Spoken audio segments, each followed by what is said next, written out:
Salut chez vous. Les élections du 27 septembre et du 11 octobre 2025 sont terminées. Nous avons déjà les tendances, les premières tendances des résultats, en attendant que la Cour constitutionnelle ne valide définitivement ces résultats. Il en ressort que de ces élections, la province du Wellington reste la seule où il n'y a pas eu un seul élu du Parti démocratique gabonais. Nous nous souviendrons qu'au sortir du dialogue national inclusif, le peuple avait demandé à ce que ce parti soit dissous.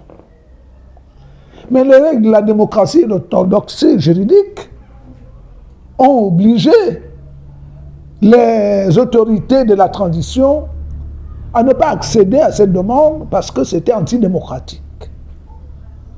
On ne peut pas dissoudre comme ça un parti politique. Même le parti nazi au temps d'Hitler n'a pas pu être dissous. Les nazis eux-mêmes se sont désolidarisés de cette idéologie et se sont cachés. Beaucoup ont changé de nom. Même le nom d'Hitler n'a plus été rapporté dans le monde entier. Et surtout chez ces nazis, leur fameux Führer, qui était leur Dieu. Alors au Gabon, nous ne voulions pas être le premier pays dans le monde qui joue contre la démocratie en annulant un parti politique. Mais la province du Wellington a dit, bon écoutez, si c'est comme ça, ok, nous allons sanctionner dans les urnes, donc de la manière la plus démocratique.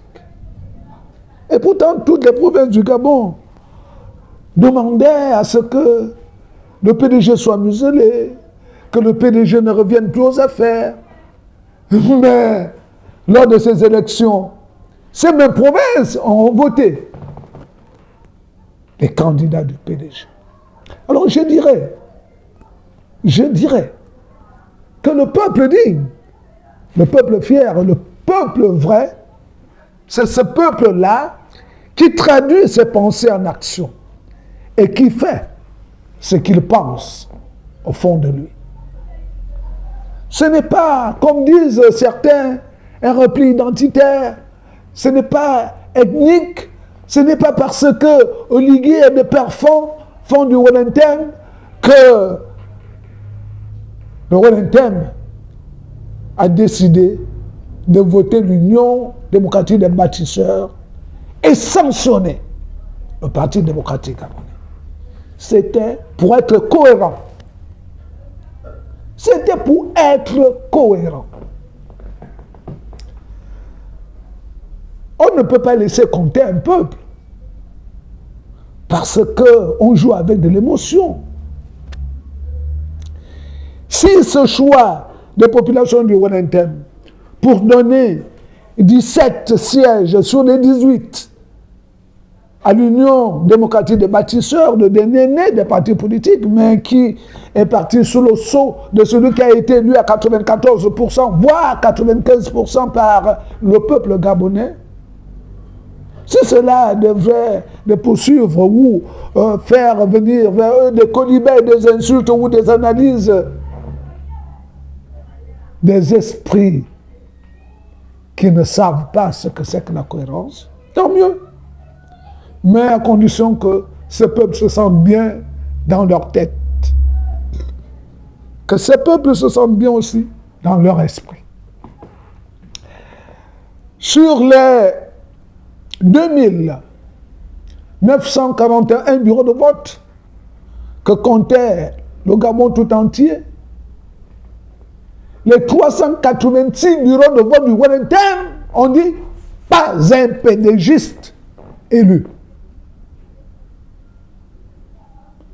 pour les représenter à l'Assemblée nationale, la maison du peuple. Bon, maintenant, le reste fera avec leur pédégiste, pas le Wellington. Pas le Wellington. Et si cela devait être analysé comme repli identitaire. Oligui Nguema, père fan du Wellington, mais mère Teke du Rotogwe. Pourquoi le Rotogwe n'aurait pas joué également au repli identitaire? Il n'y a pas de repli identitaire. Il y a une question de philosophie, d'objectif, de vision et de lecture pour l'avenir. Il faut savoir où l'on va. Et l'homme prévoyant n'est pas celui qui voit la montagne, puisque tout le monde voit la montagne, mais plutôt celui qui remarque ce qu'il y a derrière cette montagne.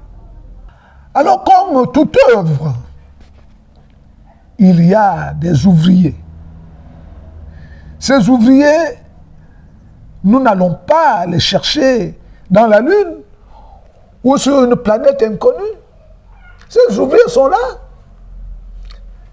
Il y a celui qui a été le martyr de la province pour avoir dit les quatre vérités, question de cohérence, Ali Bongo Ondimba, en lui disant « Je suis et j'ai été élu député pour mes populations. Voilà ce qui leur a été promis. Mais depuis que je suis député, ça fait des années, rien n'a été réalisé.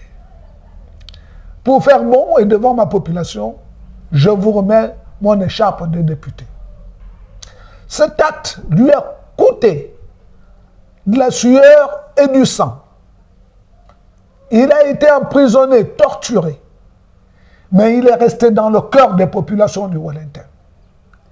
Et stratégiquement, l'Union des bâtisseurs, l'Union démocratique des bâtisseurs, l'a choisi comme commissaire stratégique de ce parti.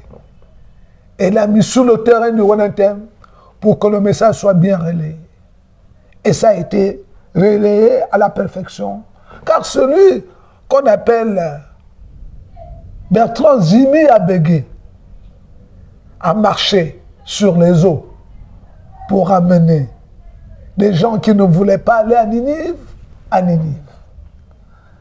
Voilà quelqu'un à qui on ne peut pas discuter cette notoriété dans le Wellington, en général. Et d'ailleurs, c'est un enfant du village. Non seulement qu'il est un enfant du village, mais il est aussi un enfant de la rue. Il se le réclame avec dignité et à propos. Et puis à côté de lui, il y a eu un jeune premier venu de nulle part, si ça n'aurait été l'arrivée au pouvoir de son aîné, Gus Clotaire Oligui Nguema. Il a dit, j'ai fait l'école des Blancs, mais il faudrait que j'apprenne l'école du village. Omar Bongo avait dit en bas de son, tu connais le mystère de la forêt, parce que tu es de la forêt. Il faut aussi connaître le mystère des plaines et des plateaux. Moi, je suis des plateaux. Oligui Nguema a dit à son petit frère, je ne te fais pas confiance en politique. Et le petit frère a dit, je vais apprendre. Je connais l'école des Blancs, il faudrait que j'apprenne l'école du village. Il a appris et il est devenu le manager parce que si l'argent est le nerf de la guerre, il faut savoir contrôler l'esprit de l'argent, rester parcimonieux et l'utiliser en bon escient. Ce n'est un secret pour personne. Aurélien Mintsamingue Nguema est le trésorier de l'Union des bâtisseurs.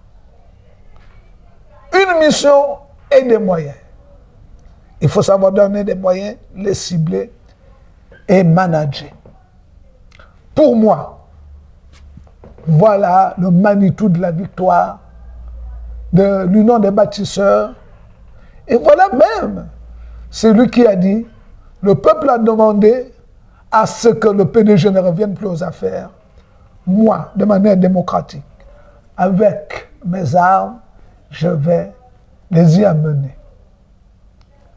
C'est vrai qu'on va dire que c'était trop facile, mais ce n'est pas facile.